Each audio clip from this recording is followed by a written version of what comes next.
Hi everyone, welcome back to another episode of MomBoss Maximizer. I am your host, Brittany.burnham, and I am coming to you today to talk about the word I fucking hate, which is balance. I hate it. And I don't even like using the word hate. Balance is such, I remember when I was in the corporate world for like a hot minute, and I remember part of the incentives and the package when you become an employee is work-life balance. How much do we hear the word work-life balance? It is a myth to me. I don't believe in it, and I'm gonna tell you why.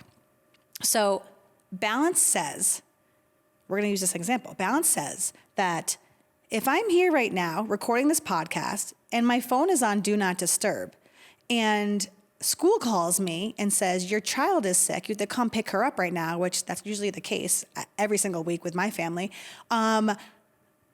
then that's, the balance says like that I have to go do that I can do both, right? Balance says I can do both. If I'm here right now, but I have to go pick up my kid. So balance creates guilt. Plain and simple. How much guilt can a mom have? How much guilt can a woman have? How much guilt can a man, anyone have? We don't want guilt. Guilt is like the worst feeling ever. And when I think of balance, like how many hats do you wear? How many hats do I wear? Right now, this whole week, the kids have been off and it's a juggle, right? So I want to be present for my kids and I want to give them the time because they're off of school break. I want to make sure I'm present for my team and here for my team. I want to make sure I'm also grinding and doing everything that I need to do on the admin side for preparing for guts. There's no balance. When you think of balance, you also think of a scale, right?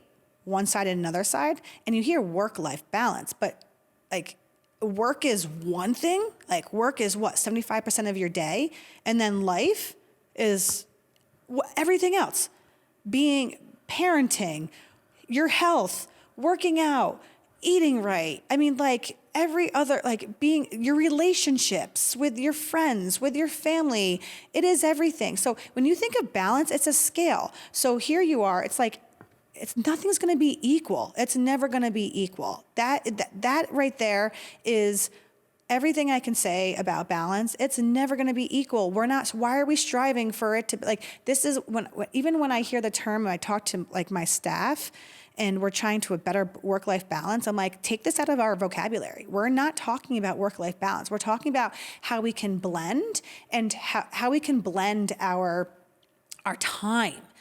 It's all about our time. The number one challenge and issue that I get from all of my clients and all of my communities and of in my coaching is time freedom.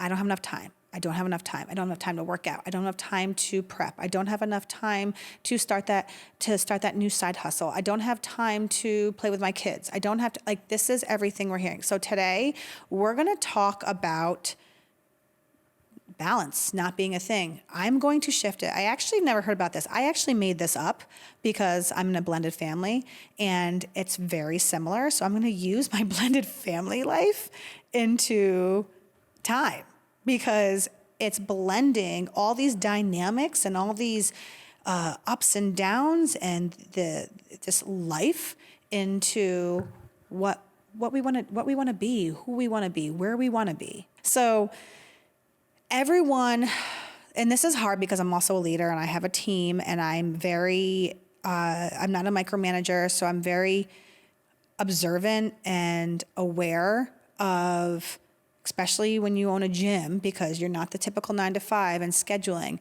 I'm very aware of how my team and what my team needs in terms of time and scheduling because we never want to be burnt out. I've experienced much burnout.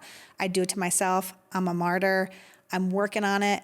And when I think of my team, you can always feel like you're always working because it's 75% of your day, but we're not taking into consideration the time from when you're home and when you're sleeping and all those other things that you're doing, the days off.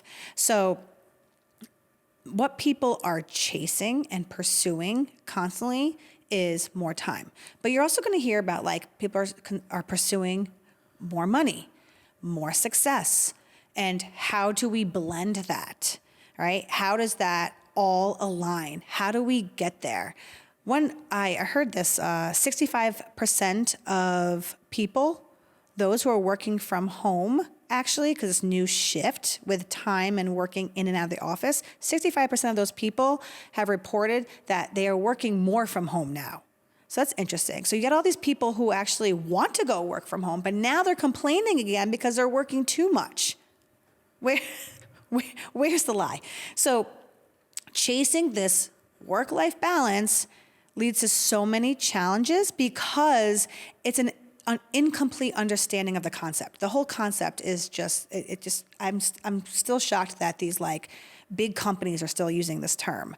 But I'm transitioning into this non-traditional, more vocal woman in this entrepreneurial world because I'm experiencing so much that I need to lean in on. I have all these thoughts and feelings and I'm like, this is impossible. Like this, no.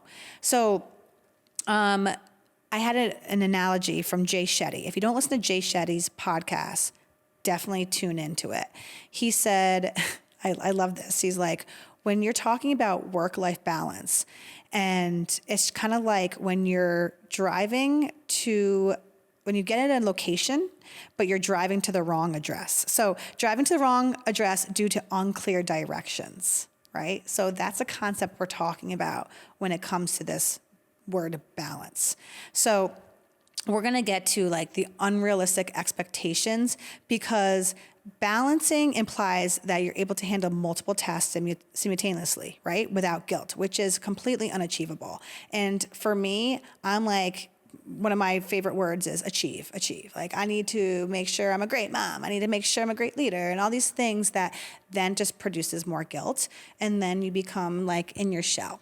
So this concept can really, it can go a lot of ways with some people. And I'm just here to really express that, like, how can I help you in this reframe? So I want to talk about this book that by Daniel Pink. It's called When. It's all about the art of timing. And this exercise by Jay Shetty, he gave this in one of his podcasts that I want to explore because it's helped me a lot with managing my time and my tasks and where my focus is and where I work best and when I can be present. Because if I'm transitioning from Blizzard Brit to Blissful Brit, in my Be Do Have workshop, and that blissful Brit is presence and being present with my family and having more calmness and joy and to try to find and blend all of these responsibilities and obligations that I have, but also of what I want in life, then how can I manage my time? We hear time blocking. We hear all these terms that are going to help us. The number one term that's helped me so much is simplify to amplify. I'm going to get into that, simplify to amplify, in a minute. But let's first talk about this exercise, and I want to help you guys get into this. So first, think about your general bedtime and your wake time. So think about that time. So for me, I usually go to bed around 11, and I wake up around 6:30. So now you need to find your midpoint. So if you are in between, so your midpoint between that time, for me, that is 3 a.m. So that midpoint, I'm a lark. L-A-R-K, I'm a lark. So anytime that 3:30 a.m. or earlier, you are a lark, okay? The midpoint, 5:30 a.m. or later, is known as the owl. Like we hear like night owls. And then the midpoint in between those times, between the 3:30 and 5:30, is the third bird. Play with me and listen and try to do this exercise with me. So we're talking about find your general bedtime, your wake up time, and then find if you're a lark, an owl, or a third bird, depending on when your midpoint is.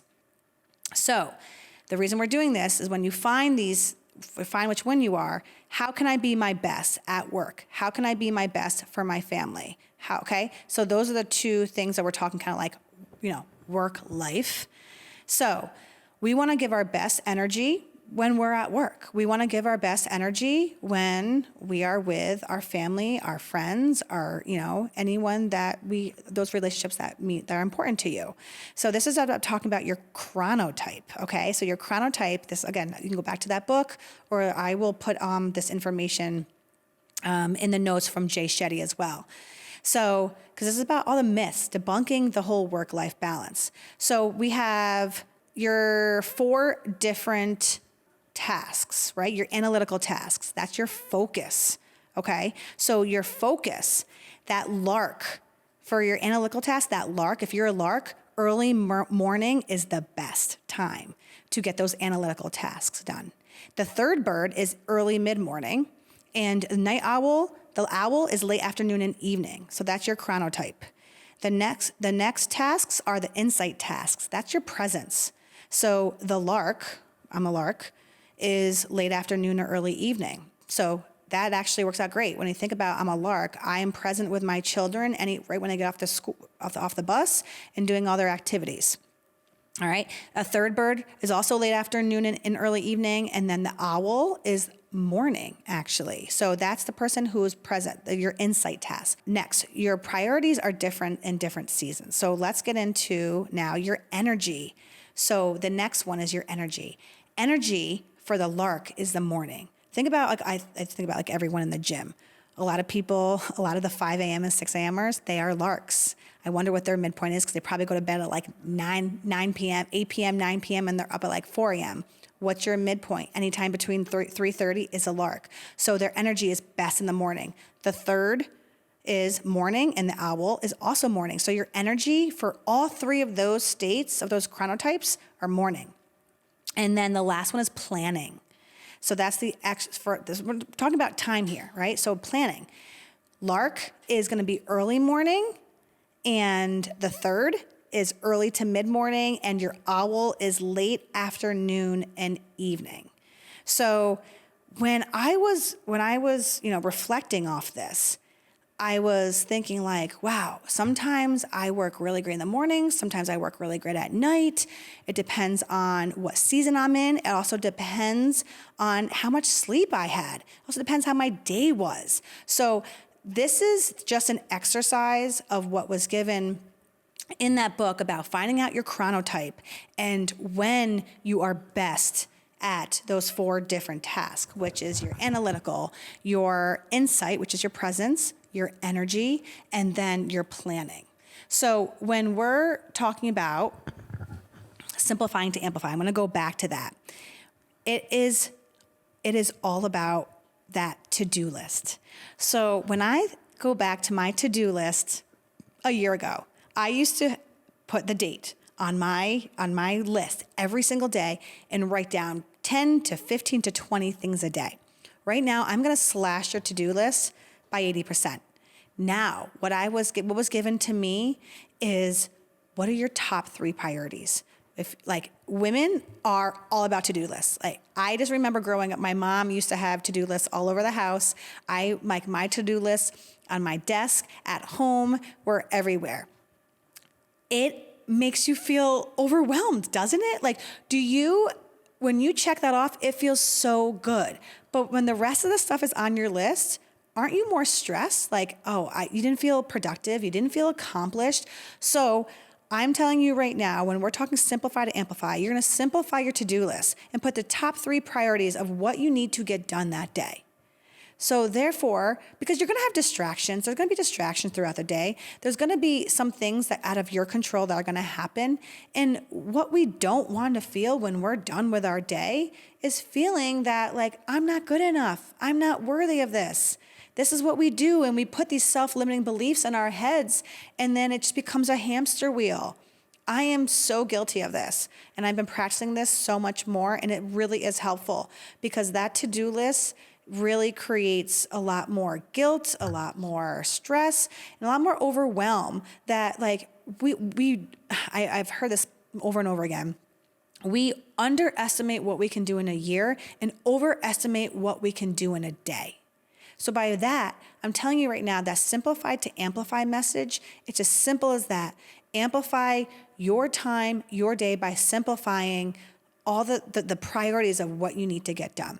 Moving on, redefining balance to blending. So what we're gonna do, instead of striving for balance, we are gonna consider blending different aspects of life, right?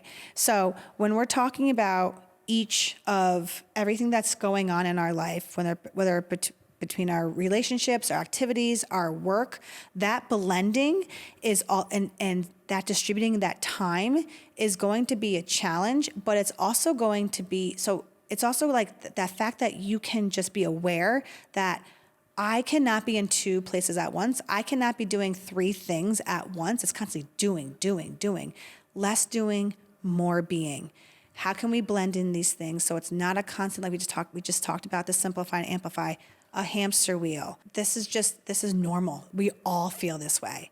And you are not alone. We just have to find some resources and then take action on how to do that.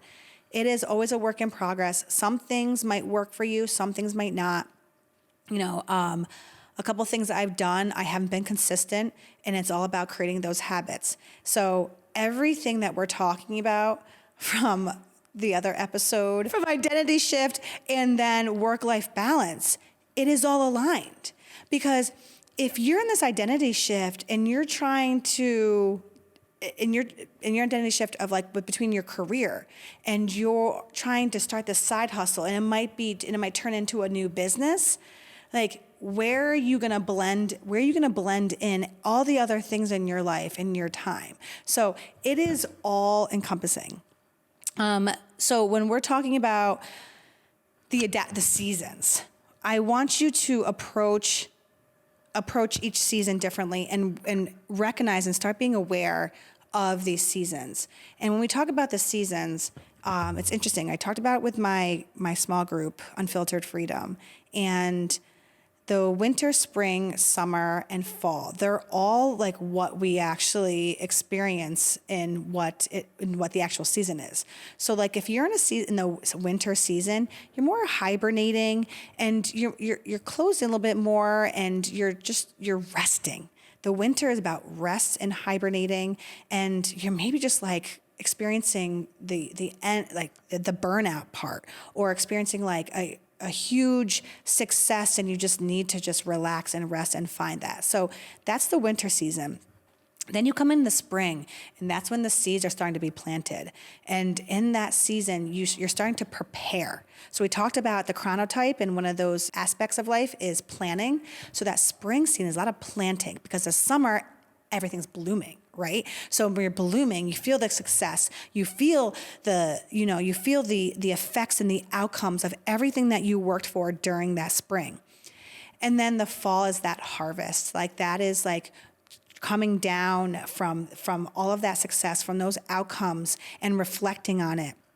And then it goes into that winter. So really trying to be aware, because these seasons shift. Like right now, I am in a spring season. It's the winter right now, but I'm in spring because I am planting all of these seeds and grinding my ass off for guts right now. And that day, it's gonna be summer, and I'm gonna be feeling it in March and April, because from planting these seeds in the spring, I know and I am prepared, and I had this vision that come April and May, there's more to come, because I'm planting so many seeds right now for guts. That event's going to happen, and I'm going to embrace that feeling. So that is where we have to really be aware of which season you're in and how it's going to prioritize this time, this blending of what's going on between your life and your time. The one thing I want to really get into, though, is how bad habits make you feel unbalanced.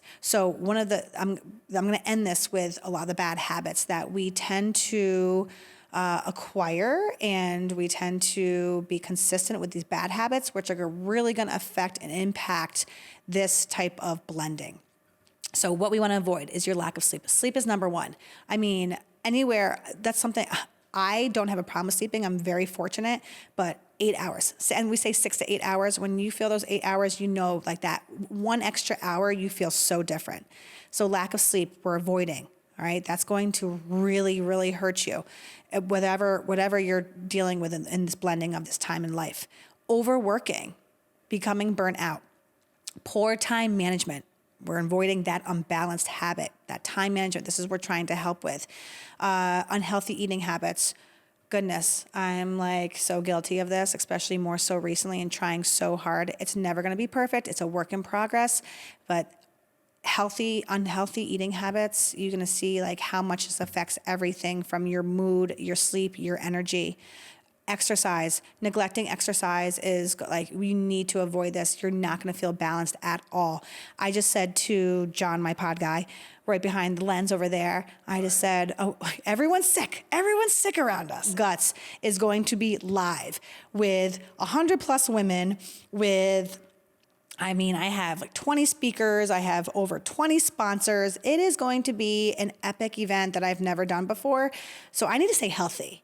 And the main things that I have sick children around me and partner around me, and you hear everyone's getting sick right now, but the things that I am staying true is sleep, moving every day, and eating right.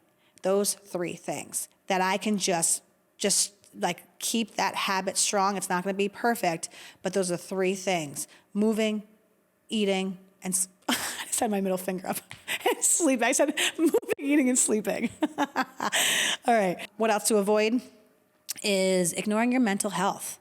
Oh my goodness.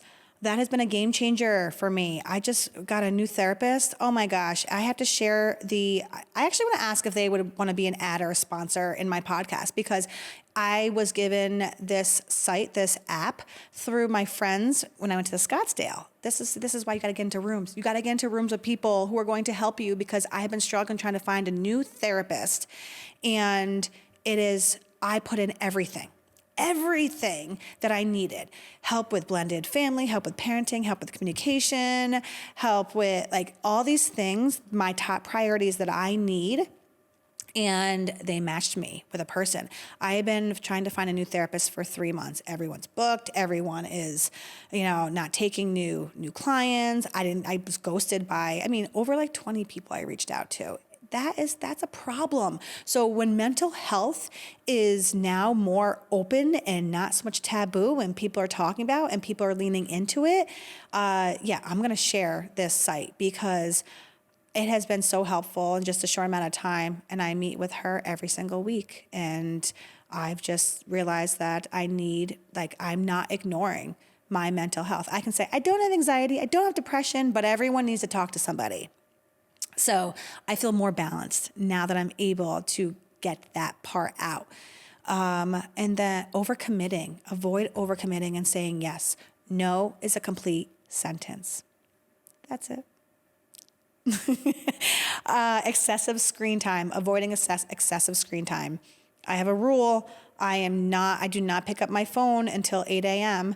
And at night, more so recently now, it's been a struggle. I've been working late now, but this is a different season right now. So I know, I communicated to Joe, to my children, to my family, you're not going to be hearing from me or seeing me as much because the grind is on. I have to get this shit done because I have a vision and it's going to be literally coming to fruition fully how I see it and how I want it. The last couple things to avoid: boundaries. Boundaries. I need you to think about, if you haven't created any boundaries for yourself and you struggle with this, write them down, say them out loud, put them somewhere you can see them. We experience so much blurry boundaries, and that it really does affect mental health, affects your time, it affects your relationships. So once you start saying no, and once you start staying true and committing to those boundaries, it's going to be hard. It's going to hurt some people. It's going to offend some people, but no one's in your shoes. No one's in your head. Don't let people live rent-free in that head, okay? And then the last one is negative self-talk. Avoid that negative self-talk. You're going to be so unbalanced if you are saying you can't, I'm not, all these negative words, not, can't, don't.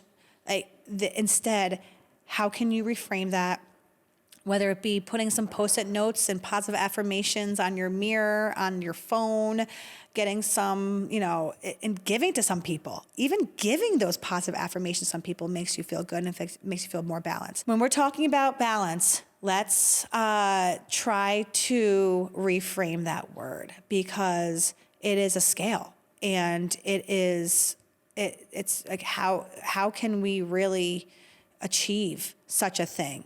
And we're talking about more blending, just like my little beautiful, chaotic, blended family. We are blending so many different personalities, activities, and just beliefs and actions. It's the same thing with your life. So take your life and how can you blend it, and it's about the communication. First, you gotta be self-aware of who you are and where you wanna be. We said this in the last episode. And then communicate that to your colleagues, to your family, to your relationships, of this is what I want it to look like, and start taking action, because we can say all these things, but it's really about doing. I hope this helped you in terms of just a mindset shift. And I'm gonna put in the notes, whether it be Jay Shetty's podcast, the book When by Daniel Pink. Also another one, Essentialism, is a great book. And that's all about that simplified to amplified message, Essentialism, and Atomic Habits. That is, yes, a fantastic book. And if you have a hard time reading, which I will start reading a book or I'll start listening to a book and then I never finish it. That is my problem. And for 2024, one of my intentions was to have one book a month. And Nicole Costa, who I went to Scottsdale with, she inspired me because she's doing it. She's taking action. So I downloaded the app Headway. It's called Headway. It's for those of you who struggle with finishing a book, and it kind of gives you the condensed version of the book. So that's also very helpful. If anything's helped for you, let me know. Share this episode. Thank you so much to everyone that's been reaching out, giving a review. I am going to, again, tell you, if you have not gotten a ticket at Guts yet, it is your time. Yes, it is for you. If you're feeling uncomfortable, that is okay. That's the ones who change and transform the most are the ones who are fearing the most, the ones who are uncomfortable, because that's when the growth happens, everyone. And you do not know what to expect when you're coming into a room of high achieving, empowering, inspiring women. Get your booty in a seat, because you never know what might transform in your life if you just say yes. Until next time, maximize your potential.